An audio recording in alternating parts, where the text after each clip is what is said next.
우리 모두 하나님 앞에 이런 믿음의 결단을 드렸으면 합니다. 자기 가슴에 손을 얹고 한번 이렇게 따라해 주시면 좋겠어요. 충주를 품겠습니다. 충주를 품겠습니다. 내가 사는 동네를 품겠습니다. 내가 사는 동네를 품겠습니다. 내 이웃을 품겠습니다. 내 이웃을 품겠습니다. 감사합니다. 오늘 우리가 읽은 본문은 옥중에 있던 바울이 빌립보 교회 성도들에게 보낸 그 편지의 일부분입니다. 바울 일행은 2차 전도 여행 때 빌립보에서 자색 옷감 장수인 루디아를 만나 그녀와 함께 가정 예배를 드리다가 귀신 들린 소녀를 쫓아내었다라는 그 이유로 감옥에 갇히고 맙니다. 그런데도 낭망하지 아니하고 그들은 계속해서 기도하며 하나님을 찬송했습니다. 그리고 나서 옥문이 열리는 그 놀라운 사건을 체험하게 되는데 그 사건을 계기로 그 감옥을 지키던 간수가 예수를 믿게 되었습니다. 이런 우여곡절의 과정 속에 빌립보 교회가 유럽의 첫 번째 교회로 세워지게 되었습니다.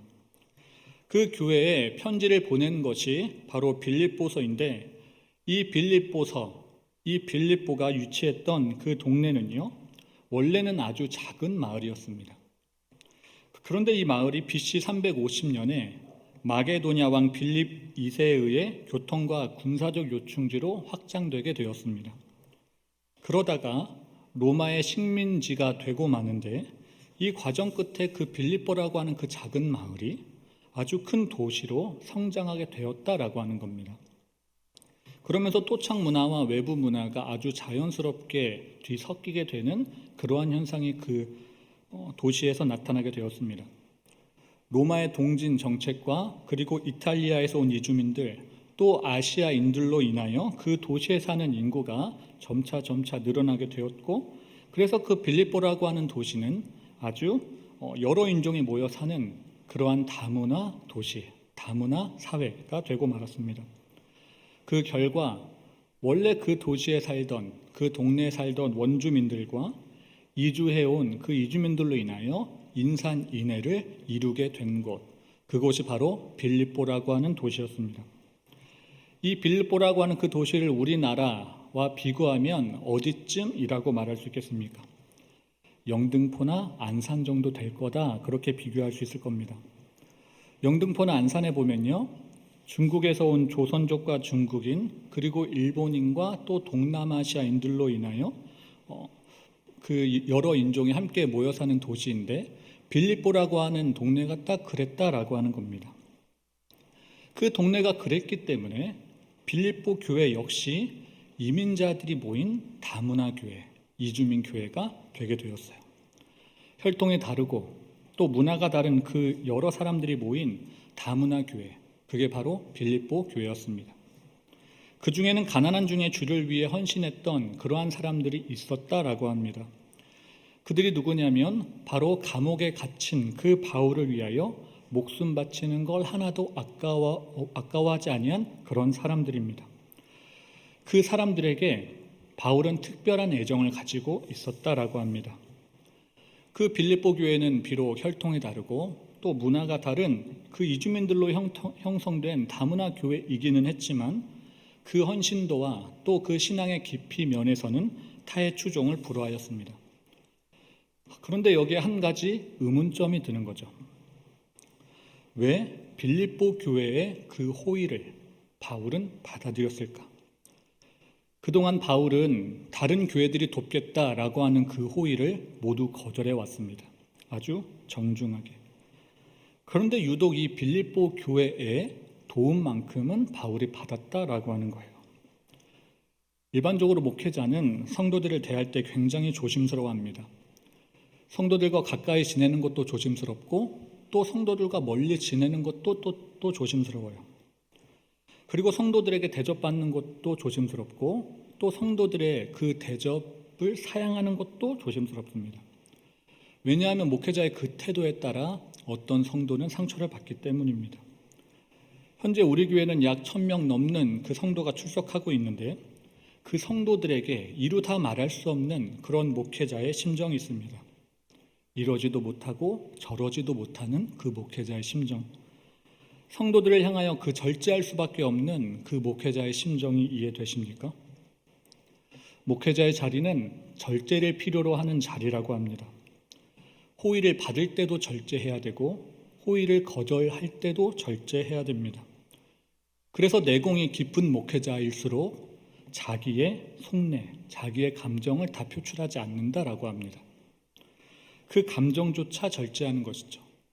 그런데 바울은 자기 태도를 절제하지 아니하고 그 빌립보 교회 성도들에게 자기를 돕도록 허락해 주었다라고 하는 겁니다.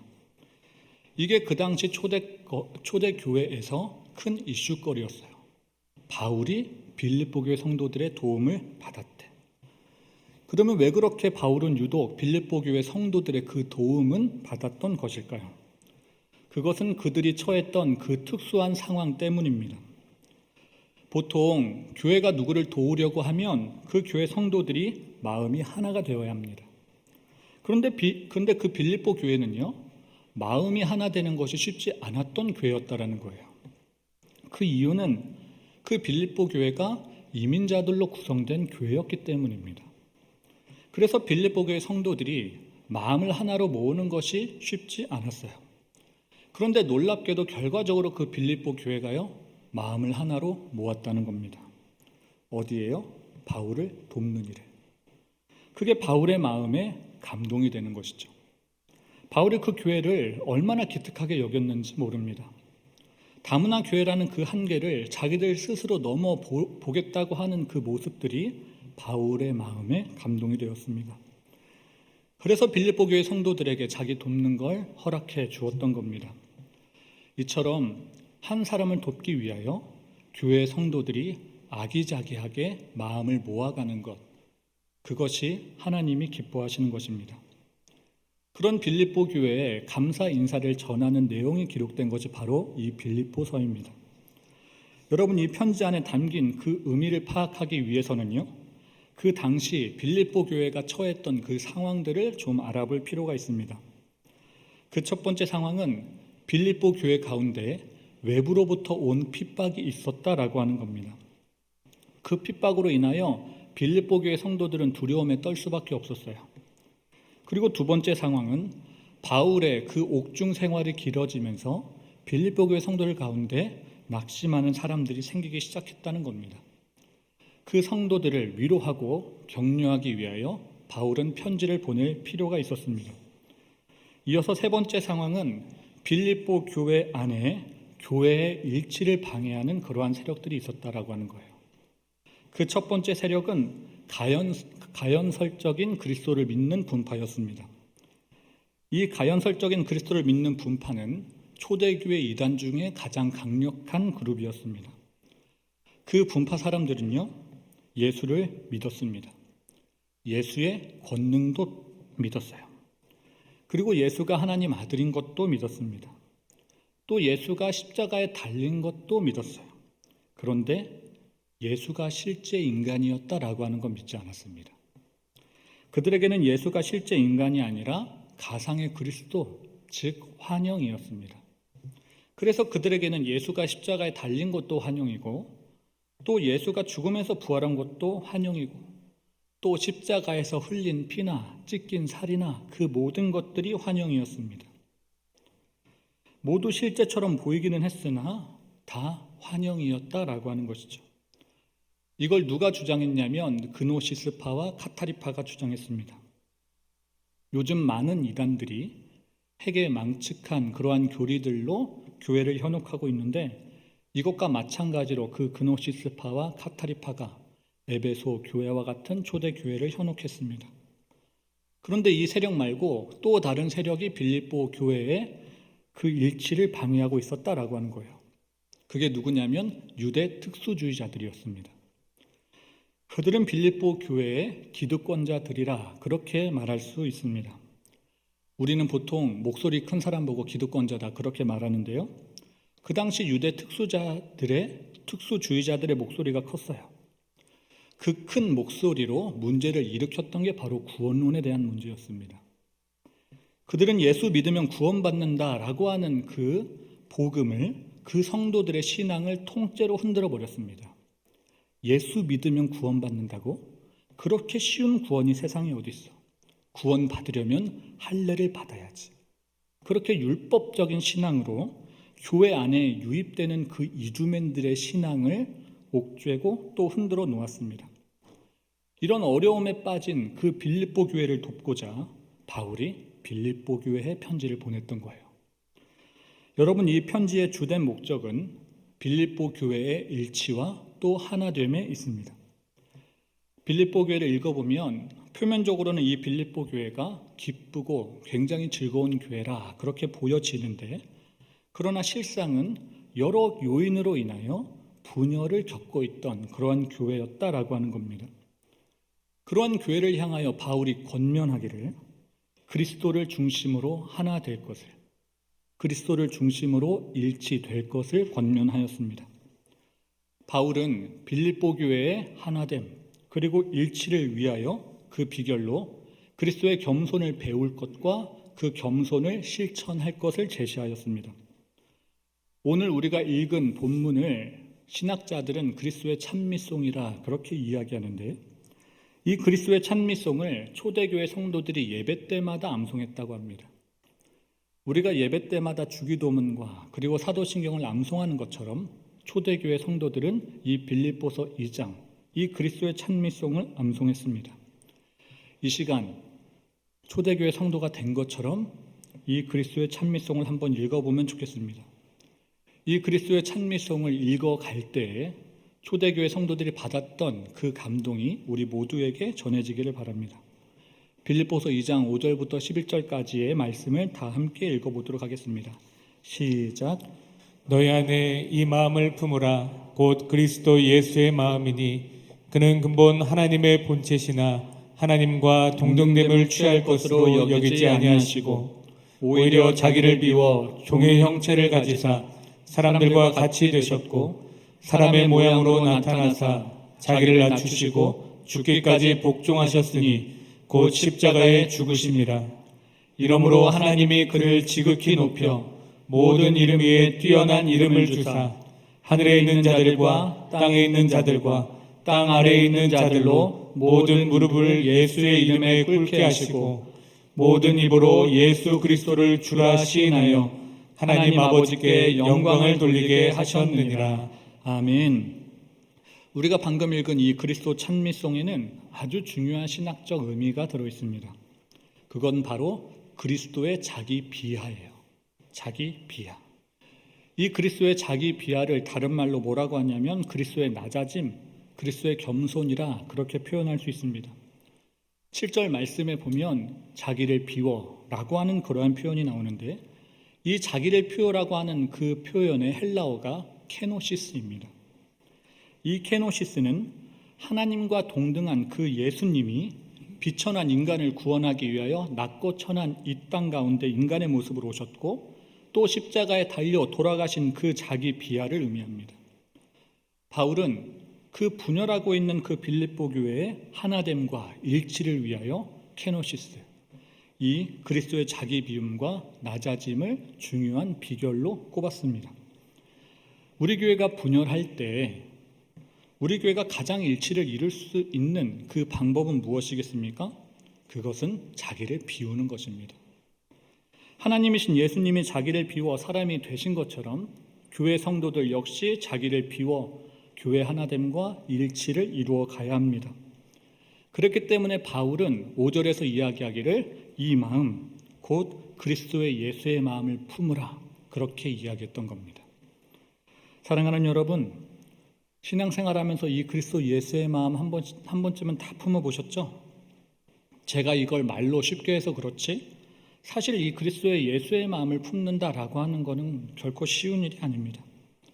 예수님도 이 마음 품는 걸 쉽게 하지 않으셨어요. 왜냐하면 예수님은 본질상 하나님이셨기 때문입니다. 예수님은 본질상 우주의 창조자요 주제자셨습니다. 그러한 분이 어떻게 인류를 구원하기 위하여 성부 하나님의 뜻을 좇아 인간이 되셨다라고 하는 걸 쉽게 할 수 있으셨겠어요? 저는 어려운 일이었다 그렇게 생각합니다. 우리는 얼마 전 거룩한 은혜로운 그 성탄절을 보냈는데 우리가 이 성탄절을 너무 쉽게 보내서 그런지 하나님의 인간됨이라고 하는 이 성탄의 의미를 너무 쉽게 보는 것 같습니다. 우리가 다 경험해 봐서 알지만 사실 자기를 비하한다고 하는 거, 자기를 낮춘다고 하는 거, 그것은 쉬운 일이 아닙니다. 특히 자기가 물러나야 할 때를 알고 자기 스스로 내려온다라고 하는 것은요, 더더욱 어려운 일이에요.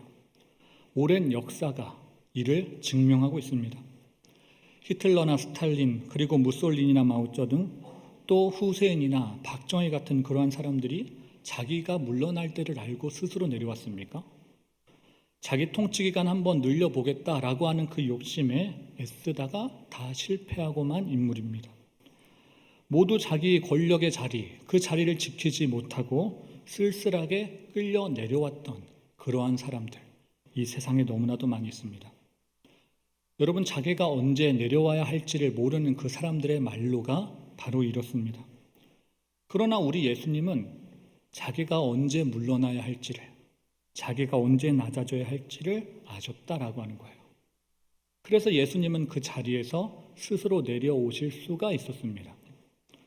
그 예수님은 신적 영광과 존귀를 누릴 수 있는 그 하나님이셨음에도 불구하고 인간의 자리로 내려와 인간이 져야 하는 그 십자가를 대신 지셨습니다. 그리고 그 십자가에 또 대신 달리셨죠. 그렇게 예수님은 우리 가운데 예수 그리스도의 그 사랑을 보여주셨습니다. 구약은 나무에 달린 자마다 저주를 받는 자다, 그렇게 이야기했는데 그 저주 중에 저주를 받은 분이 누구냐면 바로 우리 예수님이십니다. 그 예수님은 저주의 상징이라고 하는 그 십자가에 달리셨어요. 그 주님의 물러나심, 그 주님의 낮아지심, 그 주님의 비워지심이 있었기 때문에 우리는 값없이 구원을 받게 되었습니다. 그렇다면 여러분, 우리 충일교회는 어떤 교회가 되어야 하겠습니까? 이 교회가 예수님의 자기 비하, 즉 자기 비움과 낮아짐으로 인하여 생긴 교회라고 한다면 우리 교회는 어떤 교회가 되어야 하겠는가라고 하는 겁니다. 높은 곳은 깎아지고 낮은 곳은 메워지는, 그래서 모두가 동등해짐으로 높은 사람도 없고 낮은 사람도 없는 그러한 교회 되어야 하지 않겠습니까? 우리 예수님은 하나님의 본체셨음에도 불구하고 그 동등됨을 취하지 아니하시고 스스로 자원하여 자기를 낮추셨습니다. 인간의 삶과 거기에서 오는 질고와 아픔, 그리고 괴로움과 외로움, 또 죄에서 자유하지 못하는 그 인간의 시면을 다 채울하시기까지 예수님은 그렇게 낮아지셨습니다. 어느 목사님은 설파하기를 크리스천의 삶은 세상을 품는 것이다, 그렇게 이야기했습니다. 다른 말로 세상을 품기 위해 자기를 내어주는 것이 크리스천의 삶이라는 거예요. 자기의 시간을 내어주고 자기의 육신을 내어주고 자기의 물질을 내어주는 것, 그것이 이 땅 가운데 부름받은 모든 교회의 사명이라는 겁니다. 그래서 우리 충일교회는 사람의 얼굴 색깔이나 그리고 성별, 또 문화나 기타 배경에서 오는 모든 차별을 없애야 하겠습니다. 모두 품을 수 있어야 된다라고 하는 것이죠. 그렇게 될 때만이 우리 교회 안에 새로운 생명이 태어나게 되는 겁니다. 고인이 된 유명한 신학자 중에 전경련 박사라는 분이 있습니다. 그 전경련 박사는 일본 청산학원 신학생으로 수학하고 있을 때 인근 교회에 찾아가 목사님에게 이렇게 청했다 그래요. 목사님, 제가 주일학교 교사로 좀 봉사하고 싶은데 어떻게 해야 되겠습니까? 그랬더니 목사님이 그 전경련 박사, 그때는 전군이죠, 그 전군에게 하는 말이 주일학교 교사로 봉사하고 싶으면 먼저 신발 정리부터 하십시오, 그렇게 요청했다는 거예요. 그래서 그 전군이요, 떨떠름한 표정으로 예하고는 신발 정리를 시작했다고 합니다. 그런데 하면 할수록 이런 생각이 드는 거예요. 나는 명색의 신학생인데 신학생에게 어울릴 만한 일을 해야 되지 않겠는가. 그런데 자기는 신발 정리만 하고 있었던 것이죠. 그래서 불평스러운 마음이 자기 안에 싹트고 또 그로 인하여 부하가 막 치밀어 오르는데 그것을 꾹꾹 눌렀대요. 그리고 2년간 그 전군이 신발 정리를 2년간 했다라고 합니다. 여러분, 목사님 심보가 얼마나 고약했던지 그 신학생에게요, 신발 정리를 2년 동안이나 시켰습니다. 그리고 시간이 흘러 그 전군이 박사학위를 받아 한국에 돌아와 신학생들을 가르쳤습니다. 그리고 그때 일을 자주 신학생들에게 이야기해 줬다라고 그래요. 그러면서 하는 말이, 나는 그때 아주 소중한 걸 배웠다네. 그것은 하나님이 시키시는 일은 무슨 일이든지 다 고귀하다는 것이네.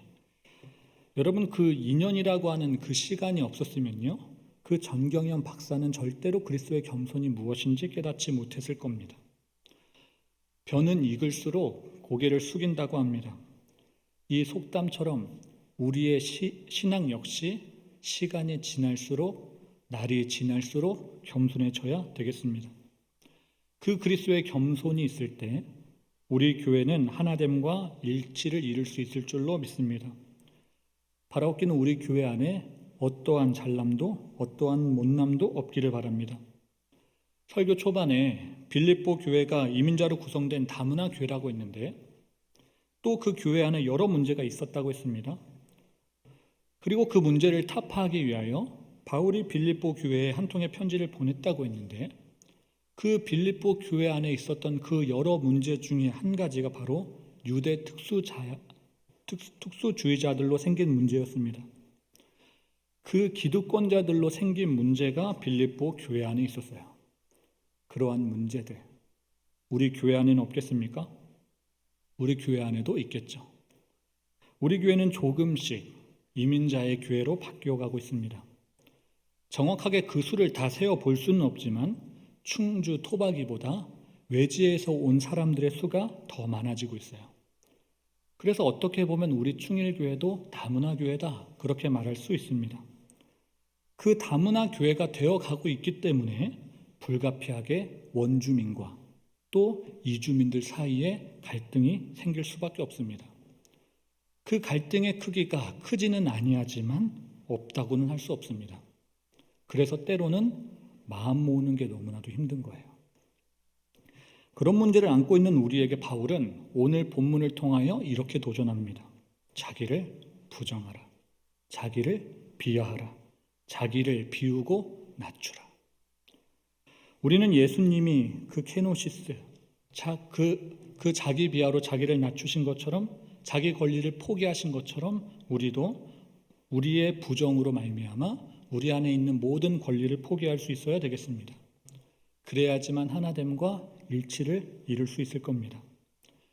그렇다면 누구부터 자기를 부정하고 누구부터 자기 권리를 포기해야 될까요? 맨 앞줄에 앉아있는 사람부터 해야 되겠습니까? 그러한 건 아니겠죠. 누구부터 자기를 비워야 되냐면 원주민, 원래 살고 있던 주민, 그 원주민부터 자기를 부정하고 자기 권리를 포기해야 됩니다.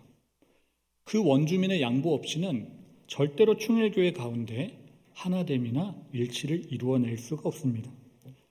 제 지인이 경험했던 이야기를 한 가지 해드리겠습니다.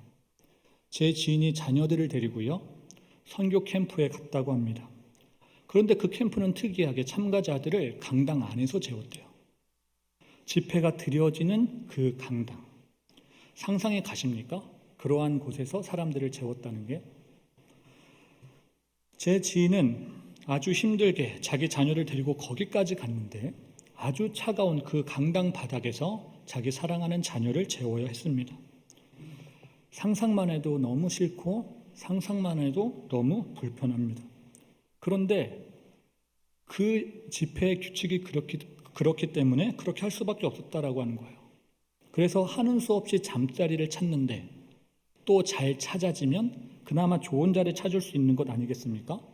그래서 찾다가 더 나은 자리를 찾았다라고 그래요. 가장 좋은 자리. 그리고 그 자리를 선점하기 위하여 냅다 침낭을 깔아버렸습니다. 이제부터 그 자리는 자기 가족 자리인 거예요. 그래서 자려고 누웠는데 저기 자리를 정하지 못한 그러한 청년들 몇 명이 보였습니다. 그들은 발만 동동 구르고 있었어요. 너무 늦게 자리를 잡으려고 하다 보니 자리를 잡지 못한 겁니다. 그걸 보니까 너무 안쓰러운 마음에 고민이 되는 거예요. 그냥 못 본 척 할까? 아니면 내가 자리 잡은 이 자리를 저 사람들에게 양보해야 될까?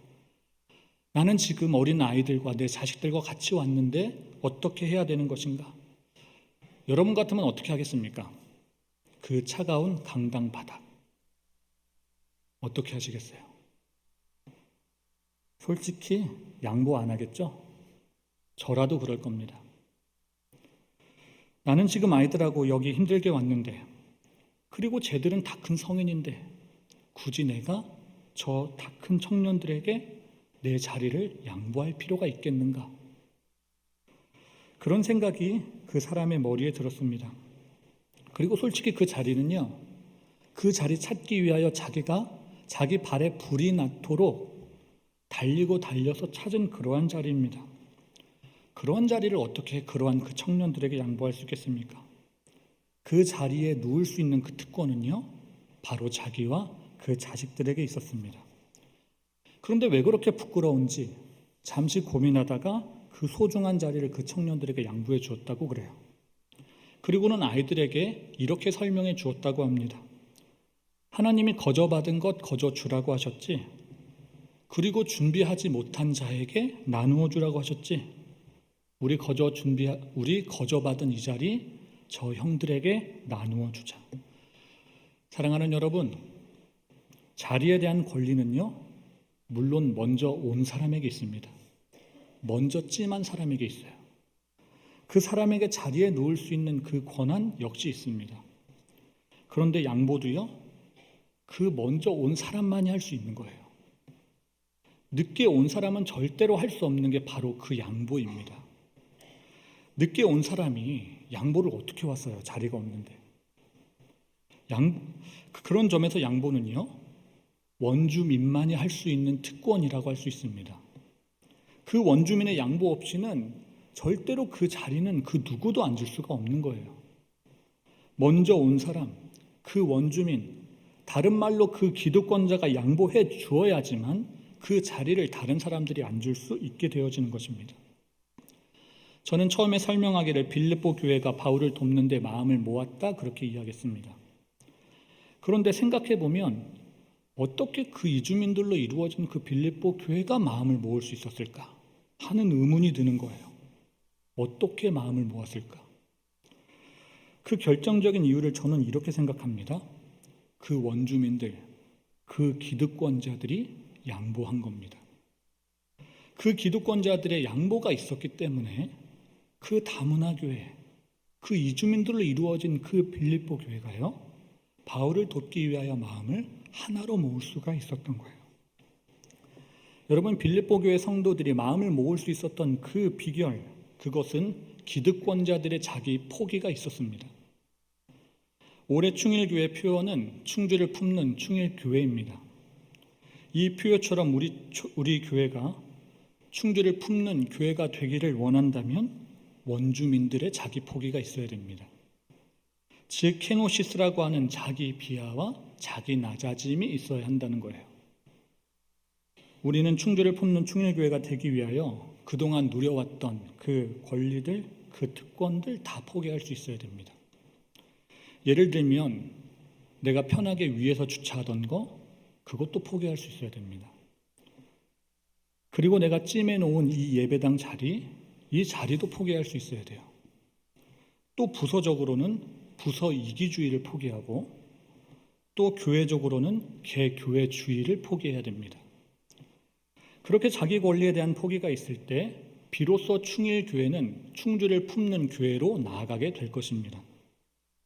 오늘 본문에서 바울은 하나님이 예수가 행한 그 겸손과 자기 희생의 결과로 그를 지극히 높여 모든 이름보다 뛰어난 이름을 주셨다 그렇게 이야기했습니다. 그리고 하늘에 있는 자들과 땅 아래에 있는 자들과 모든 무릎을 예수 이름 앞에 꿇게 하였다 그렇게 이야기했습니다. 또 모든 입으로 예수를 주로 시인하게 하였다라고 했습니다. 사랑하는 여러분, 높이 올라가고 싶으면요, 반드시 내려가는 것부터 시작하셔야 됩니다. 우리가 가장 높이 올라갈 수 있는 확실한 방법은 가장 낮은 곳으로 내려가는 겁니다. 그리고 무언가를 얻기 위하여 내가 취할 수 있는 가장 확실한 방법은 자기를 비하하고 자기를 낮추는 것입니다. 그리고 생명을 얻을 수 있는 가장 확실한 방법 역시 자기가 죽는 것이며, 하나님 칭찬 들을 수 있는 확실한 방법 역시 남을 섬기는 것입니다. 이 그리스도의 찬미송 안에 담긴 이 영적인 비밀을 다 기억하셨으면 좋겠습니다. 바라옵기는 그리스도의 겸손 안에 머무는 우리 모두가 되기를 바랍니다. 그 겸손의 자리에 머무름으로 하나님이 우리를 높여주시는 것을 경험하시기 바랍니다. 오늘 이 시간 주의 성령이 우리 가운데 오셔서 케노시스, 즉 자기를 비우고 낮추는 그 그리스도의 겸손이 우리 모두를 주장하여 하나님으로부터 높임 받게 되는 그러한 복된 인생을 살아가게 되시기를 축복합니다.